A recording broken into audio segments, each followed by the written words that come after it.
Bismillahirrahmanirrahim. Assalamualaikum warahmatullahi wabarakatuh. Perkenalkan, saya Ahmad Muhammad Makarim, semester 6 Prodi PAI, akan menjelaskan tugas resum studi hadis yang dibimbing oleh dosen pengampu Muratul Latifah MPDI. Pada poin pertama, saya akan mengulas tentang hadis dan ruang lingkupnya. Hadis merupakan sumber ajaran Islam kedua setelah Al-Quran yang berfungsi menjelaskan, memperinci, mengimplementasi ajaran-ajaran yang terdapat dalam Al-Quran. Secara bahasa, hadis berarti sesuatu yang baru, berita atau perkataan. Sedangkan secara terminologi atau secara istilah, hadis dapat dipahami sebagai segala sesuatu yang disandarkan kepada Nabi Muhammad, baik perbuatan, ucapan, sifat, dan tingkah laku. Adapun perkataan disebut juga dengan qaul, adapun perbuatan disebut dengan fi'il, adapun dengan persetujuan disebut dengan takrir, adapun dengan sifat-sifat disebut dengan as-sifat,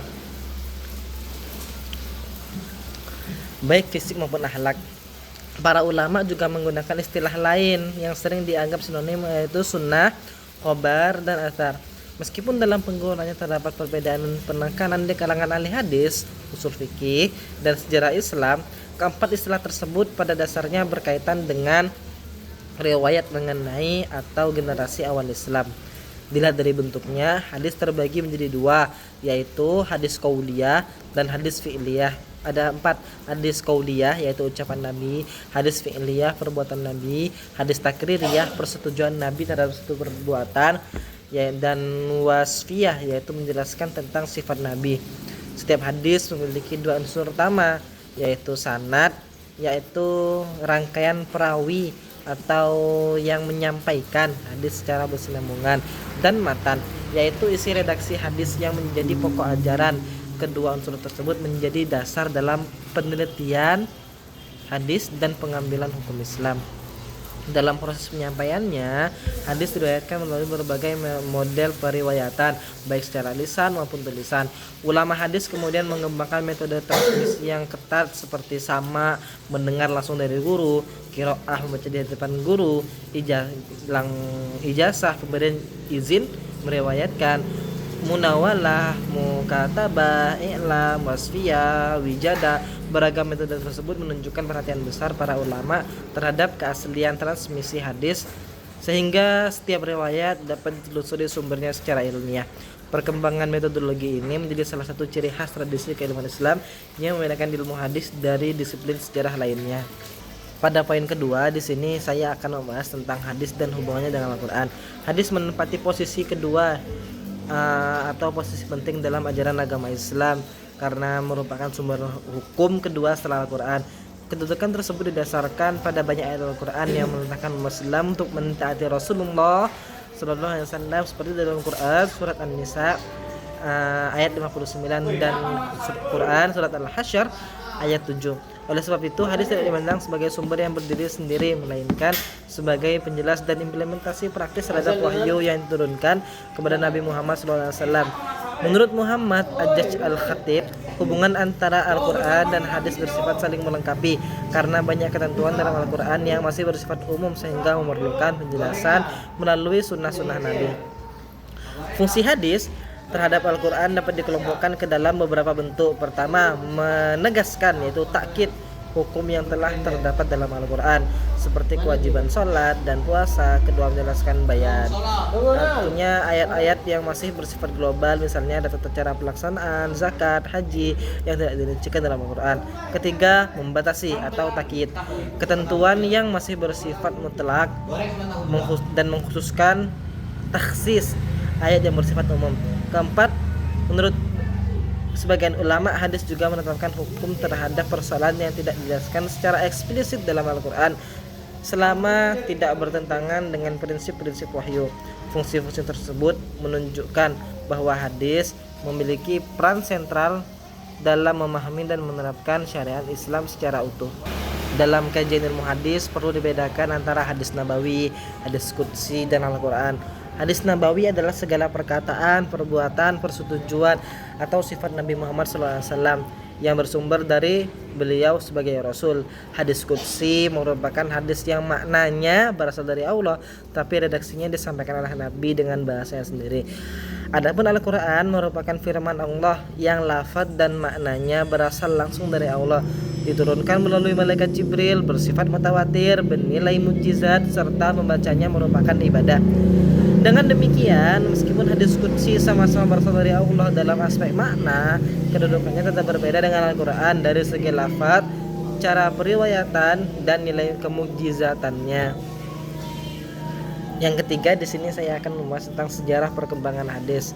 Sejarah perkembangan hadis merupakan bagian penting dalam kajian ulumul hadis karena menunjukkan bagian mana sabda, perbuatan, dan ketetapan Nabi Muhammad SAW dipelihara sehingga menjadi sumber ajaran Islam yang autentik. Proses tersebut berlangsung secara bertahap mulai dari Rasulullah SAW, masa sahabat, tabi'in, hingga periode kodifikasi dan penyempurnaan ilmu hadis. Menurut Muhammad, perkembangan hadis mencerminkan perhatian besar umat Islam terhadap pelestarian sunnah melalui tradisi hafalan, periwayatan, dan penulisan yang dilakukan secara sistematis sejak masa awal Islam. Pada masa Rasulullah, hadis disampaikan secara langsung melalui ucapan, perbuatan, maupun ketetapan beliau. Para sahabat menghafal hadis dengan sangat baik karena budaya lisan masih sangat kuat. Meskipun penulisan hadis belum dilakukan secara luas, beberapa sahabat telah mencatat atas izin Nabi, seperti Sofiyah al-Sadiqah milik Abdullah ibnu Umar ibnu al-As. Setelah Rasulullah wafat, para sahabat menjadi sumber utama penyebaran hadis ke berbagai wilayah Islam. Mereka sangat berhati-hati dalam meriwayatkan hadis dan mulai melakukan verifikasi terhadap setiap riwayat untuk menjaga keasliannya. Pada masa tabi'in, wilayah Islam semakin luas sehingga periwayatan hadis berkembang ke berbagai pusat keilmuan seperti Madinah, Mekah, Kufah, Basrah, Syam, dan Mesir. Para tabi'in belajar langsung dari para sahabat, kemudian mengembangkan tradisi pelajaran ilmiah rihlah fi talabil hadis untuk memperoleh hadis dari berbagai guru. Pada periode ini pula muncul perhatian terhadap kritik sanad akibat munculnya hadis-hadis yang tidak dapat dipertanggungjawabkan, terutama setelah terjadi berbagai konflik politik dalam dunia Islam. Memasuki abad kedua Hijriah, dalam kodifikasi hadis atau prakarsa Khalifah Umar bin Abdul Aziz yang memerintahkan penghimpunan hadis secara resmi. Upaya tersebut dilanjutkan oleh para ulama seperti Malik ibnu Anas melalui Al-Muwatta, kemudian disempurnakan oleh para imam hadis seperti Muhammad Al-Bukhari, Muslim, Ibnu Al-Hajjaj, Abu Dawud, At-Tirmidzi, An-Nasai, dan Ibnu Majah. Pada masa ini pula berkembang berbagai disiplin ilmu hadis seperti ilmu sanad, ilmu rijal, jarhu wa ta'dil, serta metodologi kritik hadis yang menjadi dasar penentuan kualitas hadis hingga saat. Pada bagian keempat saya akan menjelaskan sanad dan matan hadis. Sanad dan matan merupakan dua unsur pokok yang membentuk sebuah hadis. Keduanya menjadi objek utama dalam penelitian hadis karena menentukan tingkat keaslian dan kualitas suatu riwayat. Sanad adalah rangkaian para perawi yang menyampaikan hadis secara berurutan sampai kepada Nabi Muhammad. Sedangkan matan adalah teks atau isi hadis yang memuat ajaran, perkataan, perbuatan, atau ketetapan Nabi. Keberadaan sanad dan matan tidak dapat dipisahkan sebab sebuah hadis dinilai sahih apabila kedua unsur tersebut memenuhi kriteria yang telah ditetapkan oleh para ulama hadis. Melalui sanad, para ulama menelusuri jalur periwayatan, mengenal identitas setiap perawi, serta menilai apakah mereka memiliki sifat adalah atau integritas moral dan dobet, yaitu ketelitian dalam meriwayatkan hadis. Tradisi penyebutan sanad menjadi ciri khas ilmu hadis yang membedakannya dari disiplin ilmu sejarah lainnya. Bahkan menegaskan bahwa sanad merupakan bagian dari agama. Tanpa sanad, setiap orang dapat dengan mudah mengatasnamakan Nabi sesuai kehendaknya. Oleh karena itu, lahirlah berbagai disiplin ilmu seperti al-jarhu wa ta'dil, rijal hadis, dan kritik sanad untuk memastikan keabsahan suatu riwayat. Adapun matan juga menjadi objek penelitian yang tidak kalah penting. Analisis matan bertujuan untuk memastikan bahwa isi hadis tidak bertentangan dengan Al-Quran, hadis yang lebih kuat, akal sehat, fakta sejarah maupun prinsip-prinsip syariat Islam. Dalam praktiknya para ulama menemukan adanya perbedaan kandungan matan pada beberapa hadis. Perbedaan tersebut dapat disebabkan oleh variasi redaksi oleh para perawi atau riwayah bil makna. Perbedaan konteks penyampaian hadis, adanya peristiwa yang berbeda namun memiliki tema serupa, maupun perbedaan tingkat kedetalan perawi dalam mengingat lafadz hadis. Pada poin kelima saya akan menulis tentang klasifikasi hadis. Hadis memiliki jumlah riwayat yang sangat banyak dengan tingkat keautentikan dan karakteristik hadis yang berbeda-beda.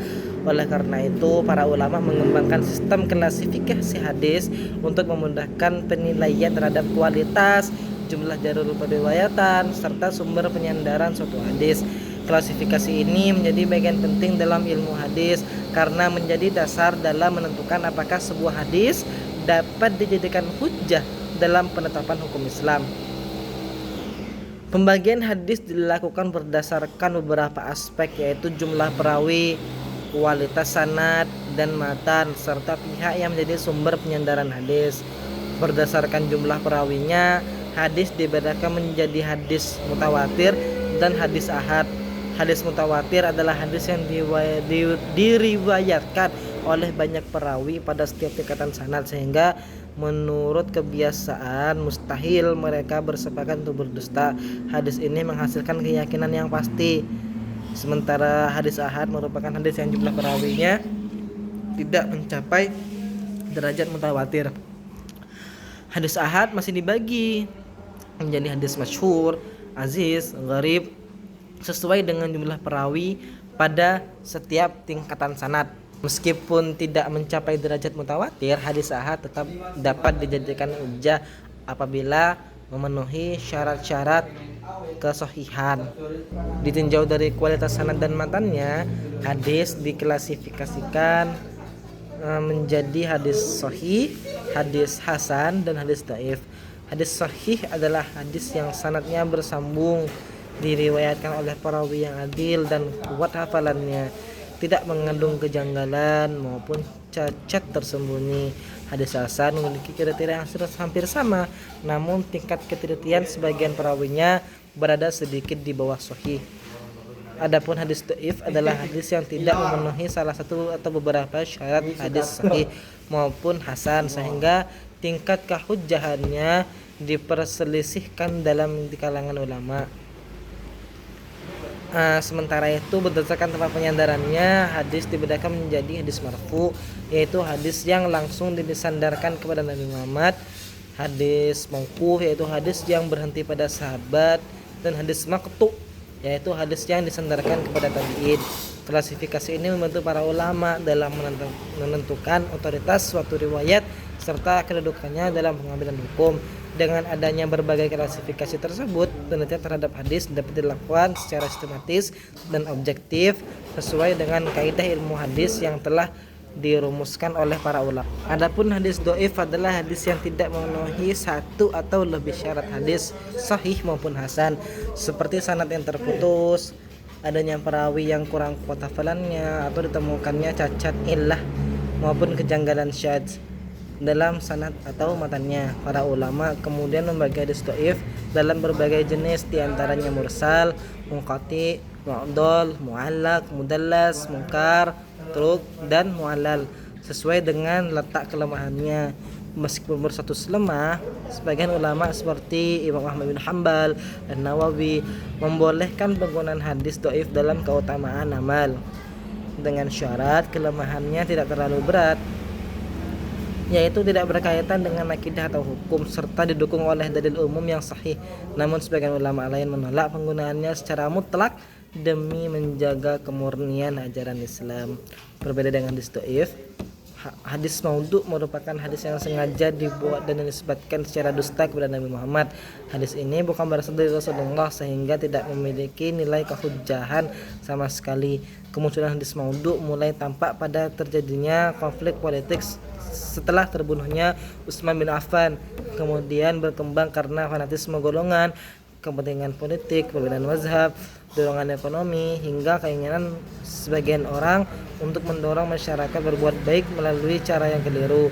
Untuk mengidentifikasi hadis palsu, para ulama mengembangkan metode kritik sanad dan matan, seperti meneliti kredibilitas perawi, kesinambungan sanad, membandingkan riwayat dengan hadis yang lebih kuat, serta menguji kesesuaian isi hadis dengan Al-Quran, akal sehat, fakta sejarah, dan prinsip-prinsip syariat.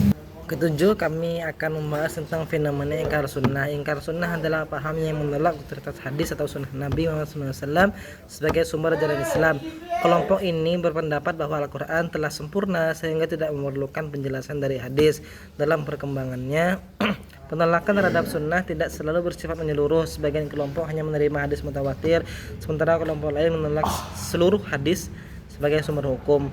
Mayoritas ulama Islam menilai pandangan tersebut bertentangan dengan ajaran Islam karena Al-Quran sendiri memerintahkan umat Islam untuk menaati Rasulullah SAW dan menjadikan beliau sebagai teladan dalam menjalankan. Pada bagian ke-8 saya akan membahas tentang ilmu al-jarhu wa ta'dil.